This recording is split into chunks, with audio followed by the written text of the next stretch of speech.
Bueno, pues continuamos con la sesión de los propietarios en el ámbito privado y para ello hemos decidido traer algunos ejemplos notables, interesantes, que son ejemplos paradigmáticos. Igual que trajimos de ayuntamientos, hemos traído casos que están funcionando, pero que para poder funcionar han llevado a cabo un empeño bastante importante, ¿no? En este caso, vamos a dar cabida, en este caso, a una fortaleza, una fortificación abaluartada de defensa en la zona de Mallorca, en la fortaleza de Cabo de Enrocat, hoy Hotel Cap Rocat, que es un hotel de gran interés e importancia, y que para ello tenemos a Antonio Obrador y a Rafael Caballero que nos van a dar esta conferencia. En concreto, Antonio Obrador fundó su estudio, es arquitecto y fundó su estudio en 1980 y posee un extenso portfolio de proyectos en diversas disciplinas como arquitectura, interiorismo y paisajismo.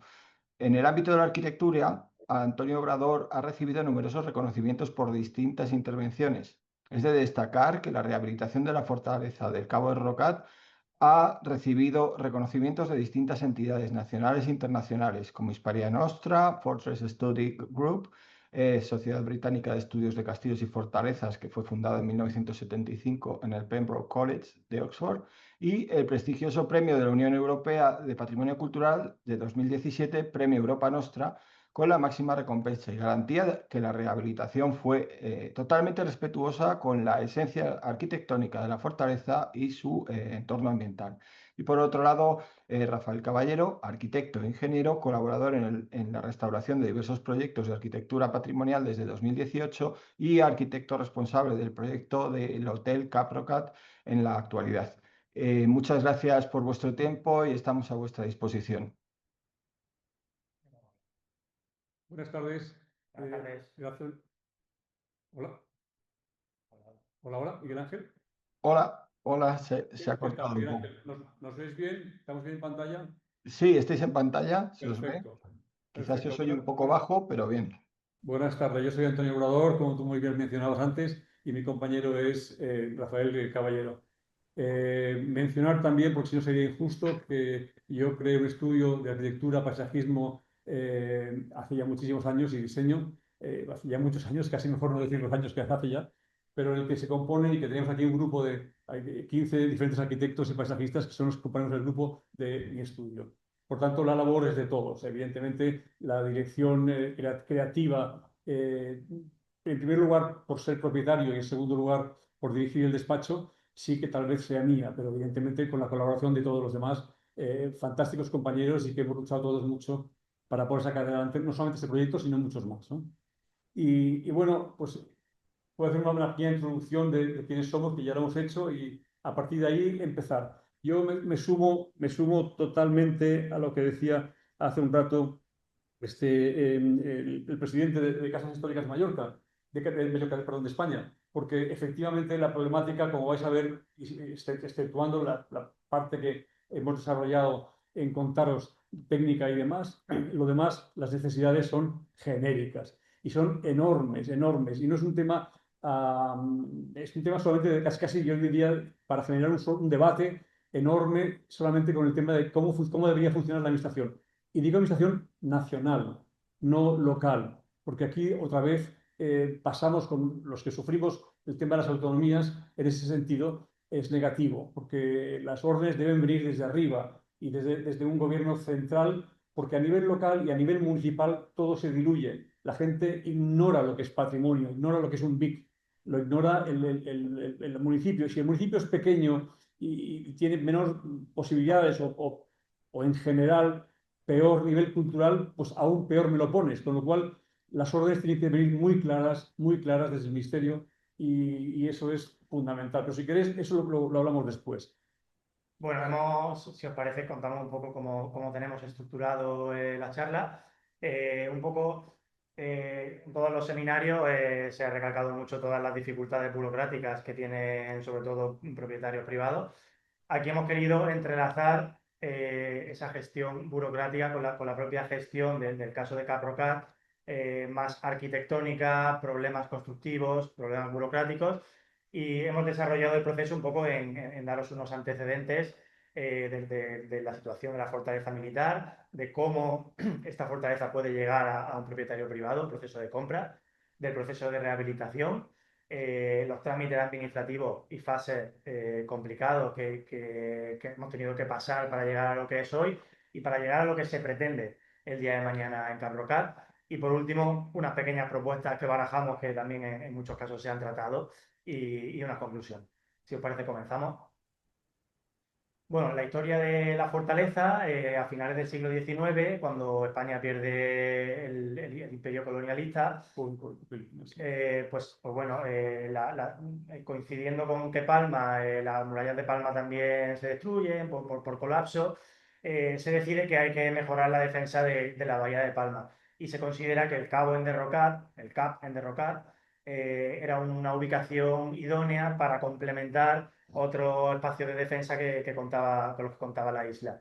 Este plano es un plano dibujado antiguo, pero en el que se plantea el proyecto tanto actual como futuro previsto, pero bueno, donde ya se puede ver claramente que la fortaleza existente pues, se compone de una fortaleza principal, una fortaleza que está delimitada por un foso, 16 hectáreas. que son 16 hectáreas, y una batería secundaria desde la cual también se organizaba la defensa. Además de estas edificaciones, que son las edificaciones principales, pues el complejo contaba con zonas de barracones para los oficiales y bueno, y es una zona natural protegida que luego veremos.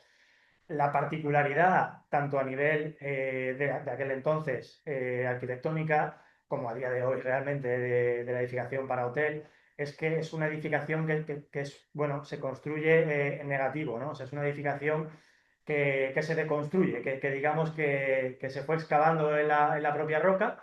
El proyecto es de 1888 y fue muy rápida la construcción porque en 1904 ya se comenzó a utilizar. Este carácter de excavación en la roca fue completamente necesario porque permitía que la fortaleza no fuera vista ni desde el mar ni desde tierra. Es una fortaleza completamente camuflada.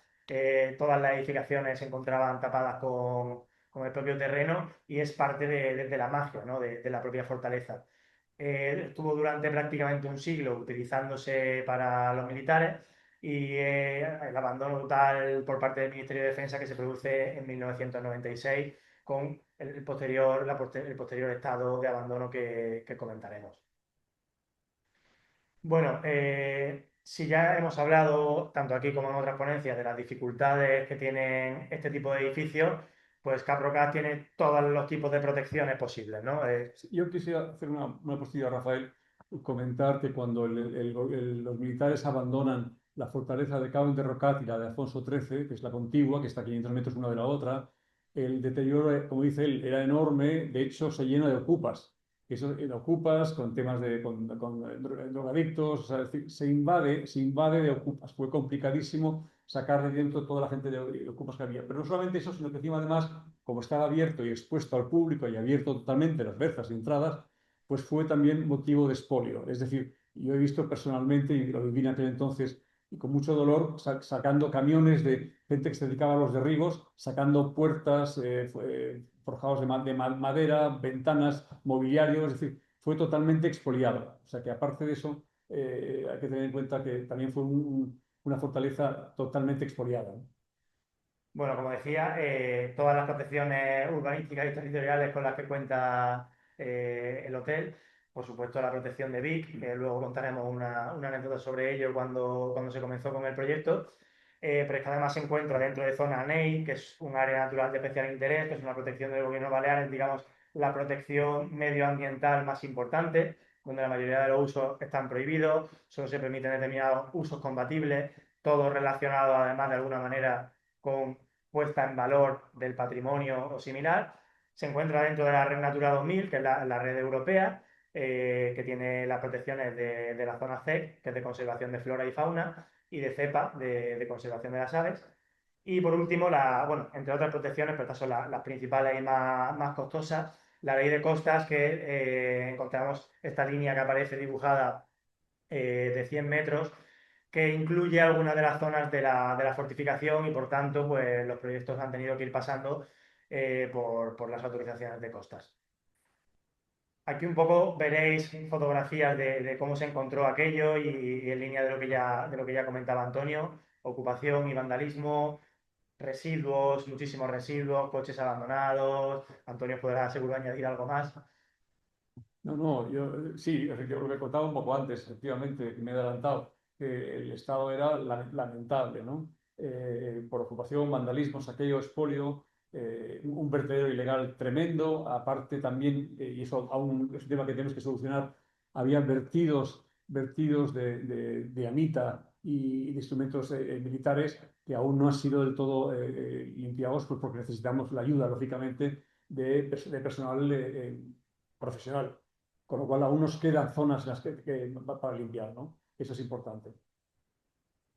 Bueno, evidentemente filtraciones de agua por todos lados. Como os podéis imaginar, al ser una edificación excavada en la roca, pues la humedad es un detonante importantísimo. Era lo primero que había que solucionar. Pero ¿cómo solucionar las humedades sin tocar, lógicamente, ni los muros, ni los forjados, ni las bóvedas, ni las cubiertas? Pues he aquí uno de los grandes retos de Cabo Enderrocat. ¿Cómo meter todas las múltiples instalaciones que necesita un hotel de 5 estrellas, por llamarlo algo, pero bueno, un hotel de calidad que busca la excelencia, la cantidad de instalaciones que necesitas sin estropear el edificio? Pues eso fue también otro de los grandes retos, ¿no? Luego entramos ya al detalle un poco de toda la restauración. Ahora pasamos, si queréis, a un poco el proceso de compra, un poco anecdótico, pero interesante, de cómo esto que formaba parte de una propiedad del Ministerio de Defensa pudo acabar en manos de una propiedad que le quiso dar una segunda vida a algo que estaba completamente abandonado. Bueno, ya sabemos lo que ocurre, es decir, cuando hay una propiedad que es militar, pero que existen unos derechos sobre el suelo, entonces aparece la posibilidad de reclamar una reversión cuando los militares, lógicamente, abandonan, porque ya no tiene ningún sentido el bien militar, ¿no? O la propiedad militar que estaba en uso. Entonces aparece la reversión. ¿Qué ocurre con las reversiones? Que son terriblemente ambiguas y además peligrosas, porque el Ministerio de Defensa, lógicamente, te dice, bueno, si usted tenía aquí unos derechos sobre esos terrenos que le fueron expropiados en su día por la Defensa Nacional, si bien eso es verdad, nosotros hemos construido, por ejemplo, pues en nuestro caso, pues casi 15.000 metros cuadrados construidos. Entonces, usted tiene que pagarnos esos 15.000 metros cuadrados construidos. Claro, no hay propietario de derechos de reversión que sea capaz, o salvo que esté un poco loco, ¿no? Que a lo mejor es mi caso, de atreverse a asumir una reversión con lo que luego le llaman el justiprecio, que es una valoración por parte del Ministerio de Defensa de los metros cuadrados construidos, con unas tasaciones para el particular evidentemente muy altas, para el Ministerio de Defensa evidentemente lógicas, porque tienen ya un talante recaudatorio, y ahí entras pues, en un juicio, en el justiprecio, donde pues, yo te pido tanto y yo ofrezco tanto, y al final siempre acaba ganando lógicamente el Ministerio de Defensa, porque el juez evidentemente y los abogados del Estado favorecen lógicamente a la administración.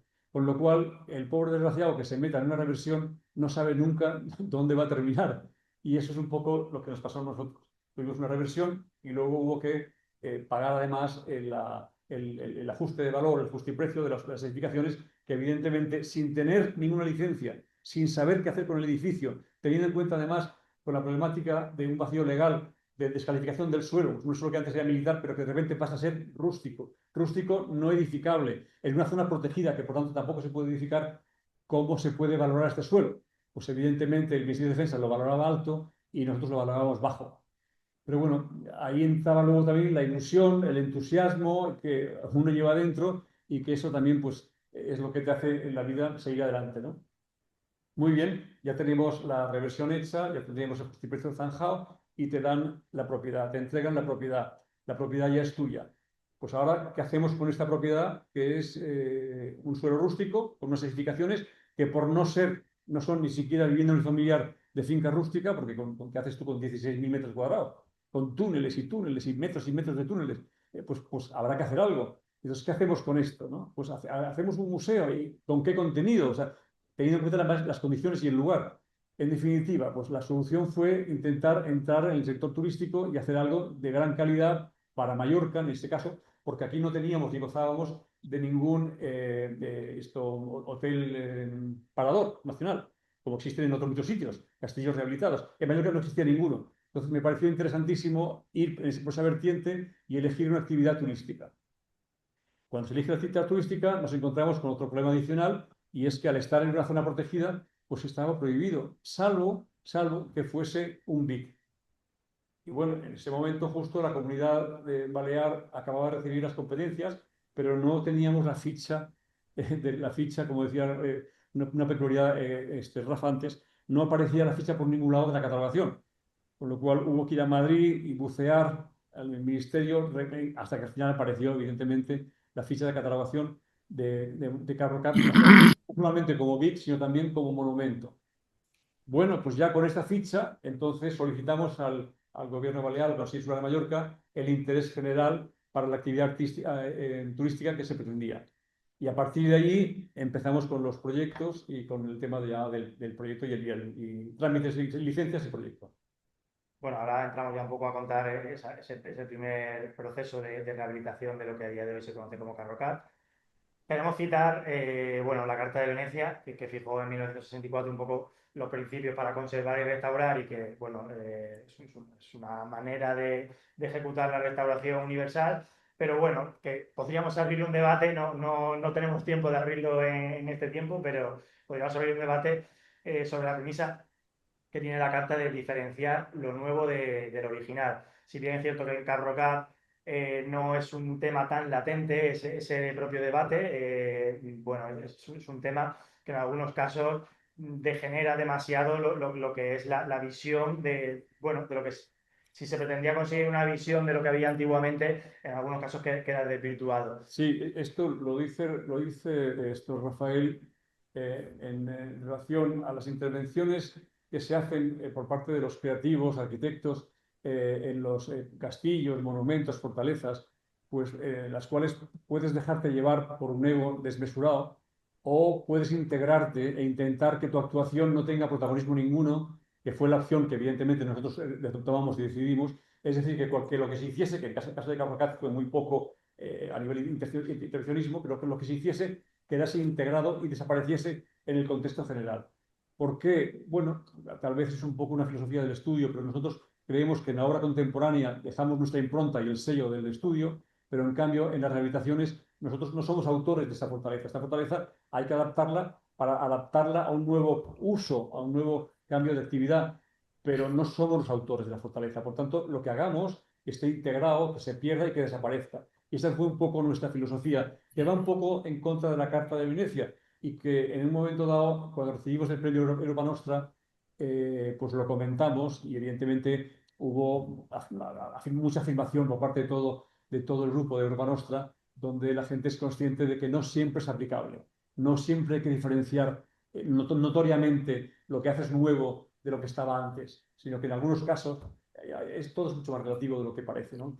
Realizar no es fácil y yo creo que hay que intentar dejar poca impronta y dejarle que el edificio hable con los creadores de su momento, con los arquitectos, esos ingenieros magníficos que hicieron Carpenter de Rocat y tantas otras más, pues que ellos son los que tienen que tener el protagonismo y no los que rehabilitaron, ¿no? Bueno, ¿por qué uso hotelero, no? Claro, había un reto aquí de conservar la fortaleza militar. Ahora en la siguiente diapositiva mostraremos una fotografía del estado actual cuando se encontraba, además de lo que ya hemos comentado del absoluto saqueo.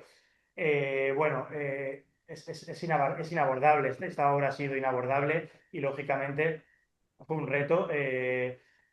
Al inicio, cuando estos terrenos se adquirieron, mucha gente pasó por aquí y mucha gente pensó que esto era muy arriesgado y que era inviable, pero bueno, fue un sueño de Antonio, que por suerte ha llegado a buen término y es una realidad seguramente en otras casuísticas de personas que pretenden con la mejor de las intenciones reformar Castillo, darle una nueva vida y se han quedado por el camino. Y bueno, ha sido un reto cómo pasar de la edificación militar queriendo mantener toda su esencia al uso hotelero, dotar de habitabilidad, dotar de calidad unos espacios que son para una habitación, que son para un comedor o un restaurante, pero que están a varios metros por debajo del terreno, sin luz natural. Y en ese reto, pues arrancó el proyecto. El hecho de querer mantener todos los espacios abovedados, paredes de marés existentes. El marés es la piedra más típica de aquí de Mallorca.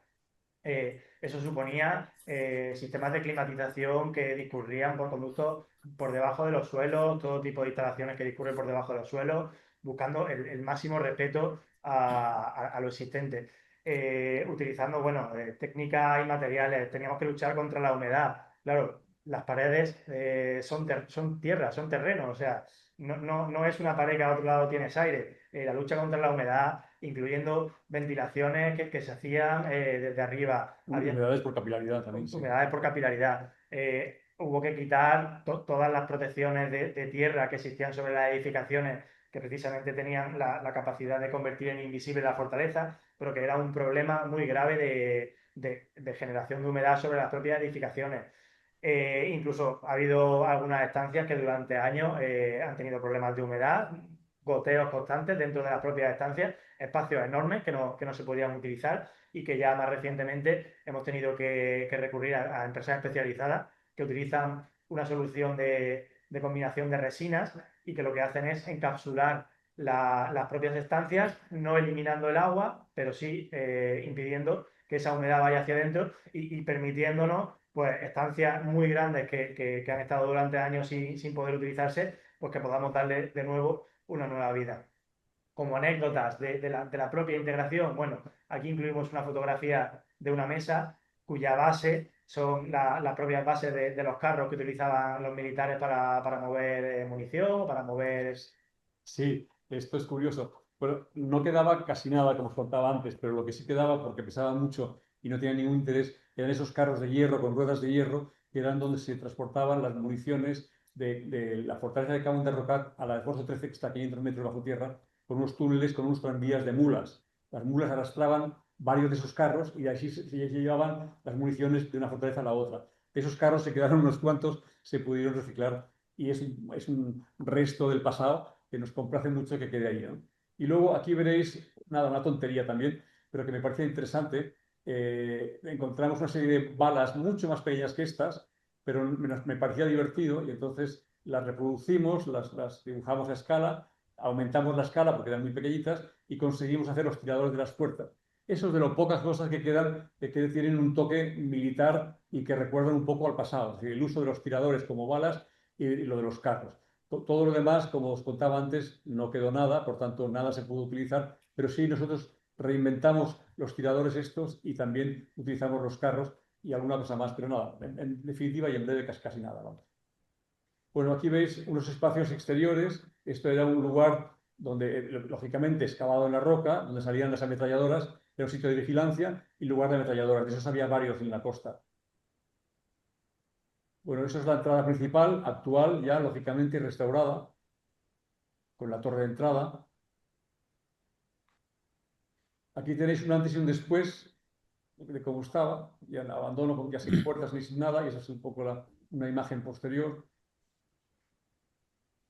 De nuevo, en el patio de armas, otro alzado, otra vista, la parte posterior, pues restaurada ahora y lo que era antes. Con estas imágenes, pues, bueno, un poco la intención de mostrar cómo el respeto a la arquitectura existente se puede observar que todo sigue a nivel arquitectónico tal y como estaba, lógicamente dándole un plus, incluyendo vegetación, iluminación, pequeñas actuaciones que en ningún caso desvirtuaban la propia arquitectura existente, pero que generaban un plus para el uso hotelero. Sí, no hay que olvidarse que estamos hablando del Mediterráneo, mar, costa, calor, 36 grados en verano, entonces que ajardinar es fundamental para tener ese uso turístico y también el ruido del agua, pequeñas láminas de agua, también las láminas de agua se repiten en diferentes sitios a modo de abrevaderos, pero evidentemente el agua también adquiere un papel protagonista también.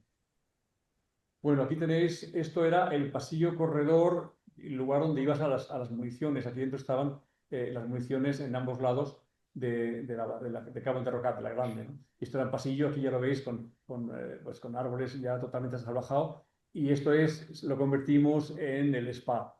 Ese pasillo se convirtió en lámina de agua, como veis aquí, y es la piscina interior, con una pequeña cubierta superior para proteger y para invierno, para permitir el agua climatizada, y las puertas son las idénticas, las que había antes, lógicamente, como aquí lo veis, esta de aquí y la de aquí, esta de aquí y la de aquí, y esto se convirtió en el spa, ¿no? Claro, el reto de todos esos espacios es ¿qué hago yo con tanto metro cuadrado de túneles y pasillos, y qué uso les doy. Ese es el gran reto para cualquier proyectista, para cualquier creativo, para cualquier arquitecto, da igual. Es que, ¿qué se hace con esos metros cuadrados? ¿Cómo se puede optimizar esos espacios, ¿no? Mira, esta era otra entrada también precisamente en los almacenes de las municiones. Como tenía doble entrada, pues esta la aprovechamos para jardinar de alguna manera, y la parte interior, ese pasillo interior que es muy ancho, pues se convirtió en gimnasio, por ejemplo. Entonces el gimnasio goza de la vista de esta pequeña lámina de agua en el suelo, ¿no? Que era un poco el pasillo, uno de los corredores de entrada a la zona de municiones, ¿no? O polvorines.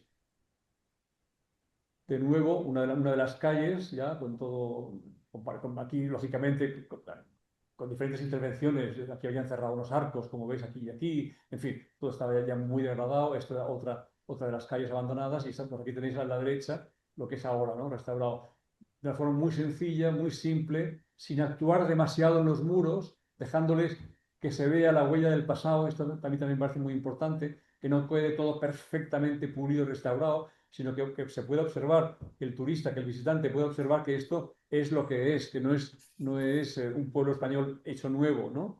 Ni muchísimo menos, ¿no? Bueno, otro ángulo más, de nuevo, un arco tapado, el paso y el acceso. Otro aquí también, esto era en la zona todas esas zonas de aquí centrales, eran las zonas de dormitorios de tropa, que lo convertimos en comedores de interior, de invierno. Bueno, aquí ya lo has mencionado tú, esto, Miguel Ángel, pero aquí tienes un resumen también de los premios recibidos de Fortress Study Group, que tengo la suerte de recibir y que estamos muy orgullosos, que es esa asociación en la Universidad en Oxford, especializada en fortalezas militares. Y bueno, que sin llamarles aparecieron por CAT y nos ofrecieron ese premio maravilloso, y que estamos muy orgullosos y muy contentos de haber recibido. Luego aquí tienes el premio Europa Nostra, que también recibimos, y también el Hispania Nostra, por supuesto. Luego hay otros pequeños, pero yo también, Rafael, he hecho una selección de tal vez los más importantes, ¿no? Sí, ahora íbamos a incluir un pequeño vídeo para entender un poco la cabida del hotel. Es un pequeño resumen de precisamente el vídeo que se hizo para los premios de Europa Nostra. Lo hemos resumido porque el de Europa Nostra era un vídeo muy largo y además en inglés y con música, entonces lo hemos acortado un poco, pero con eso os haréis un poco de idea de lo que es la fortaleza, ¿no? Esa es la parte central, con todas las diferentes calles, el patio de armas.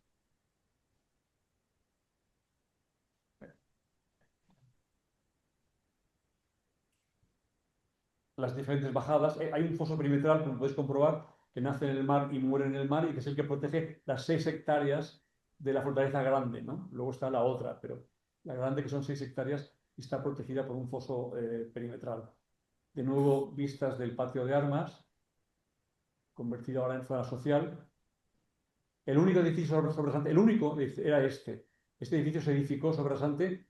Las vigas tenían aluminosis, hubo por supuesto que modificarlas, que cambiarlas. Se sustituyó por madera. Y aquí había 2 zonas. Y esto ya era la zona de tropa, de dormitorios de tropa, convertidas, como decía antes, en restaurante de invierno. Aquí sacamos toda la piedra posible, ¿no, Rafa? Sí, la piedra existente de Marés. Y bueno, aquí se puede ver. Y aquí ves un poco el conjunto, digamos, de la fortaleza grande. Los nidos de ametralladoras estaban aquí fuera. Y se puede observar también la integración de la materialidad que se ha buscado también siempre con el propio entorno, utilizando siempre pues, la piedra del lugar para realizar todo tipo de trabajos. No hay que olvidarse también que además esto es reserva marina, por tanto, aquí por protección hasta el mar está protegido, con lo cual es una delicia porque ves muchísimos peces, se han reproducido todo tipo de especies, y es una maravilla desde arriba. Incluso vemos las rayas en invierno como vienen aquí abajo a poner sus huevos. O sea, es una delicia el sitio, la verdad. Bueno, esta es la piscina exterior. Y esto es la parte de abajo. Aquí estaba la caseta del guardacostas y los generadores de los focos de la costa. Entonces aprovechamos estos espacios para generar el pequeño restaurante para los clientes del hotel encima del mar. Y aquí tenéis, la otra fortaleza está aquí, a lo lejos, a 500 metros, como os decía, de la otra, y pendiente de rehabilitación. Sí, ahora después lo contaremos. Vale, y ahora ya centramos de nuevo un poco la exposición. Bueno, burocracia, ¿no? Burocracia infinita de los proyectos. Hemos empezado comentando el tema del proceso de compra, cuando ya la fortaleza pues, era de nuestra propiedad. En 2001 se presenta un proyecto básico en el ayuntamiento. Es curioso porque a final de 2001 es cuando se presenta el proyecto y en enero de 2002 Patrimonio ya realizó el informe favorable. Es decir, en apenas un mes, Patrimonio informó favorablemente el proyecto. Más allá de algunas cuestiones que trataremos sobre cómo creemos que deben mejorar las administraciones de patrimonio, la realidad es que aquí en Baleares, la Consellería de Patrimonio siempre ha luchado por este proyecto, siempre ha considerado que era una edificación de un valor altísimo y que estaba en un estado semi-ruinoso y que solo alguien que quisiera introducir algún uso podía conseguirlo. Y es verdad que gracias a ellos, muy de la mano de ellos, el proyecto ha ido teniendo sentido. Como comentábamos al principio, nos encontramos con todo tipo de medidas de protección medioambiental, con lo cual hubo que realizar un estudio de impacto ambiental en aquel entonces y se incluyeron muchísimas medidas correctoras. Carrocat ha estado siempre del lado del mantenimiento de la biodiversidad, incluso la curiosidad, ¿no? Eso es divertido. ¿Lo de la derecha? Sí. No, esto fue el primer año, los clientes del hotel me preguntaban que, bueno, ya sabía que el hotel estaba sin terminar y que dónde estaba el jardín, lo cual a mí esto me ofendió muchísimo, me sentí muy ofendido y, y me trabajé, digo, ¿qué se puede hacer para que esto no vuelva a ocurrir? Y entonces pensé, bueno, claro, lógicamente la gente que viene, no hay mucha gente que vaya a veranear o a pasar unos días a una fortaleza militar encima del mar. Solución, explicarle las cosas. La gente tiene que estar informada. Si no le informamos, si no damos cultura, lógicamente no podemos recibir más que preguntas necias, ¿no? Y en definitiva, creé unos letreros, hay 40 y tantos repartidos en todo lo que es la fortaleza, explicándole un poco todas las pájaros y especies protegidas de la zona, que las hay y muchas, explicando que es un bien de interés cultural, que está declarado como monumento, además los premios recibidos lógicamente de Europa Nostra, que es zona protegida, protección de aves y protección marítima. Desde que se aparecieron estos letreros, jamás nadie más ha vuelto a preguntar de dónde estaban los jardines. Han entendido que el jardín es un jardín además mimetizado porque es un jardín hecho con planta autóctona, por tanto, por dos razones. En primer lugar, una de ellas por el agua, que es importante, el ahorro de agua, son plantas autóctonas que aguantan muy bien, y luego también por una intención nuestra de un paisajismo integrado. Por tanto, las plantas ajardinadas interiores son las mismas que las exteriores, simplemente que mejor trabajadas. Eso fue fundamental. Y en cuanto al agua, pues comentaros también que al estar al lado del mar nos parecía que no podíamos meterle mano a la red municipal, que era escasa y probablemente de mala calidad, y entonces solicitamos licencias para hacer unos pozos, se extrae agua del mar y nosotros desalamos toda el agua que utilizamos. Por tanto, somos autónomos en el tema del agua. Importante, sobre todo cuando tienes un uso hotelero, tener en cuenta que el agua también es fundamental. ¿De dónde la extraes? ¿Qué cantidad necesitas? ¿Y qué usos le vas a dar? No convertir jardines tropicales en lugares donde un jardín tropical pues no viene a cuento, ¿no? Sino hacer jardines mediterráneos donde sea mediterráneo, jardines gallegos donde sea, existan en Galicia, pero no hacerlo al revés. Bueno, y como continuación, en 2004 se consigue la licencia de obras con estas, bueno, grandes dificultades, entre otras, pues, la que costó encontrar la ficha que nos permitió conseguir la declaración de interés general y que permitió el cambio de uso a hotel y obtener la licencia. La obra, bueno, podríamos decir que a día de hoy cada año seguimos teniendo que hacer pequeñas labores de mantenimiento, pero el grueso de la obra, la realidad es que duró 6 años y 6 costosos años en todos los sentidos, además, porque era un proyecto vivo que, bueno, para un arquitecto no puede ser algo más bonito, pero para la burocracia es muy malo, ¿no? Porque conforme avanzaban obras encontrábamos túneles que estaban tapiados y que no sabíamos de su existencia y que había que incorporar al proyecto, habitáculos también tapiados y que de repente pues no hacían reformar los espacios y bueno, eso supuso que hubiera que ir realizando modificaciones, pedir licencias de modificaciones durante el transcurso de las obras, que bueno, con la historia de que había un arquitecto municipal en aquel entonces que conocía perfectamente el proyecto, que visitaba el edificio y que iba entendiendo todo lo que se realizaba y de ahí que obtuviéramos las distintas licencias, pero con la mala suerte, luego lo comentaremos ya en la siguiente fase, de que por 2015 aproximadamente hubo un cambio de arquitecto y las personas que entraron, tanto técnico como jurídica, ni entendieron ni han querido nunca entender el proyecto, lo que nos ha llevado a problemas para obtener certificados finales de obra, aunque hay algunos certificados finales parciales que se han obtenido, pero bueno, numerosos problemas tanto con la situación actual como con la futura. Y bueno, dejamos aquí una frase que también algunas de las personas que hemos visto en las conferencias a lo largo de estos 2 días ha comentado, ¿no? El esfuerzo y perseverancia sostenido se materializa y reconoce. Hoy en día es fácil llegar a Camprocat y pensar, vaya joya, qué suerte, pero nadie ve todo lo que ha habido estos 10 años atrás, todo el proceso de compra, de reversión, las dificultades burocráticas, el ver que se te viene el mundo encima, humedades que no eres capaz de solventar. Y bueno, por suerte, con mucho esfuerzo y con la ilusión de todo el equipo de Antonio, pues se llegó en 2010 a esta ansia de apertura tras varios años de obras. Claro, ahora veis aquí un poco lo que os contaba Rafa, que nos falta por rehabilitar.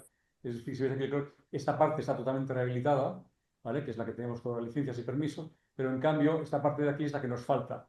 Todo lo que son los pabellones de los militares, oficiales, suboficiales y la fortaleza Alfonso XIII con esta última departamento aquí de la esquina. Toda esta parte de aquí estamos todavía pendientes de conseguir la licencia que no entendemos cómo no la tenemos porque tenemos el visto bueno del patrimonio desde el principio y todas las demás licencias. Pero bueno, a nivel municipal estamos ahí con un frente en contra y luchando por ello. O sea, los problemas de la administración son terribles, pero ya luego si queréis lo tocamos. Bueno, abajo a la izquierda podéis ver fotografías de algunas de estas De villas que están por barracones, rehabilitar, sí. que el proyecto de ampliación y reforma está metido desde el 2015 y desde 2015 pues no hace más que degradarse todo esto, que insistimos, contamos con el visto bueno de turismo que según una ley de 2012 nos permitía acometer todas estas reformas y ampliaciones y el visto bueno desde el 2021 de patrimonio, que bueno, que permitía pues, la restauración y puesta en valor de todos estos espacios, pero que chocamos frontalmente contra el ayuntamiento y alguna otra administración para llevar a cabo, para obtener finalmente la licencia para restaurar todo esto.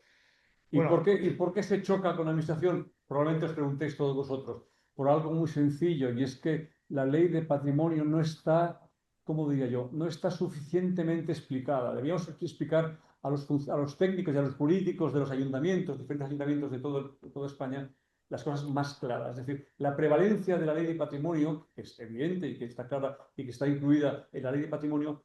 ¿Qué significa la prevalencia? La prevalencia significa, evidentemente, que de alguna forma quedan exoneradas otras normas subsidiarias municipales, urbanísticas, ¿no? Y eso no está suficientemente explicado. Entonces te viene de repente pues, un jurídico que tiene 25 años, que acaba de terminar la carrera de Derecho, como no tienen a nadie más en los ayuntamientos, los cogen, tienen 25 años, repito, sin ninguna experiencia, y dicen, bueno, aquí hay que aplicar normas urbanísticas. No, este edificio está catalogado. O sea, por tanto, usted lo que tiene que hacer es cumplir lo que Patrimonio le dice. Si Patrimonio le ha dado el visto bueno, usted tiene que darle el visto bueno también. Ah, no, porque aquí los parámetros urbanísticos, no, aquí no hay parámetros urbanísticos.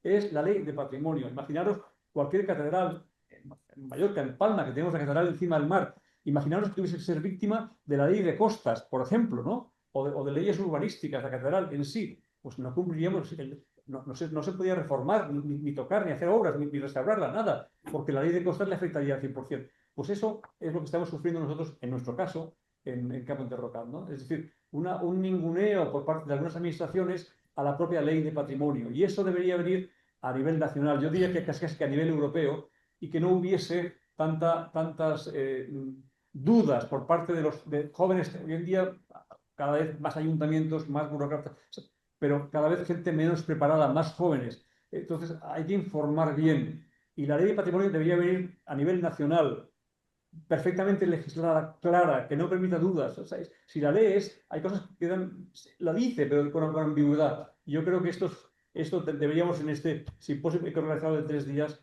hacer un esfuerzo entre todos para comunicar con la administración y que legislen correctamente. ¿Cómo es posible que la ley de costas o el litoral, por ejemplo, que afecte a una fortaleza militar que es un BIC declarado como monumento, que le toque 10 metros, pues que tengamos que dejar una suite sin poder restaurar o una habitación sin poder restaurar porque la ley de costas no lo permite? Eso es imposible. Hay que entender que la ley de patrimonio es prevalente y, por tanto, costas y litoral, ante un edificio y un monumento, no tiene opinión.